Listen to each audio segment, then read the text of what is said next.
Nombreux sont ceux qui ont déjà été victimes de cet inconfort appelé ballonnement.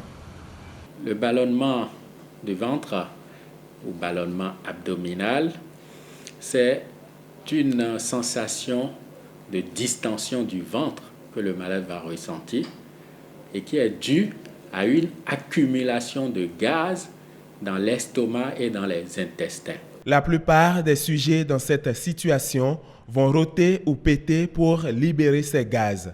Mais les causes du ballonnement sont rangées en 3 catégories. Les 2 premières sont relatives au comportement de l'homme ou à son habitude alimentaire. Concernant le comportement, le fait, par exemple, de manger trop vite, quand on mange trop vite, on ingurgite de l'air et ça peut favoriser des sensations de gêne dans le ventre. Le fait de marcher des chewing-gums trop souvent peut favoriser, et le fait de boire trop souvent des boissons gazeuses peut favoriser qu'on ait des gaz puisqu'on en apporte par ces biais-là. Concernant les aliments qui favorisent surtout le ballonnement, il y a des aliments à base de légumes et de légumineuses tels que le chou, les haricots, les lentilles sont aussi en cause, les pois, les oignons. Mais il y a aussi des aliments à base de sucre tels que le fructose. Donc, et en ce sens, il y a les fruits comme les pommes, les poires, les cerises. Et il y a toujours dans l'alimentation la viande. La viande, surtout lorsqu'elle est rouge, la charcuterie, ça peut favoriser qu'on ait après beaucoup de gaz. Il y a aussi les produits laitiers. Dans la 3e catégorie, les maladies sont pointées du doigt. L'intolérance au lactose, mais aussi l'intolérance au fructose, l'intolérance au gluten, c'est ce qu'on appelle la maladie cœliaque.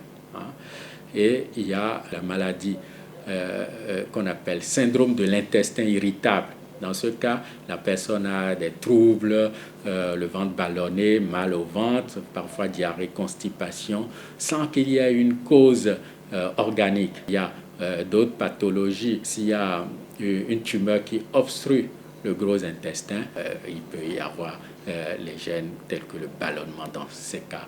Comme tout autre souci de santé, le ballonnement peut être évité selon le docteur Kpossou. Pour remédier à cela, non seulement agir sur le comportement, donc éviter les boissons gazeuses, et bien mastiquer les aliments, prendre le temps de manger. Un repas doit durer au moins 20 minutes, il ne faut pas avaler trop vite les repas. Il faut éviter de consommer trop d'aliments qui produisent des gaz, notamment les produits laitiers, le haricot, les lentilles. Il faut réduire la consommation de viande. Il faut manger tôt le soir pour mieux digérer. Et maintenant, des fois, si ces mesures ne suffisent pas, on va avoir recours à des produits pour aider à gérer les gaz. Si le sujet est constipé, on va soigner la constipation en l'aidant à aller un peu mieux à la selle pour éviter ces gaz, en évitant certains laxatifs parce que certains peuvent favoriser plutôt le ballonnement.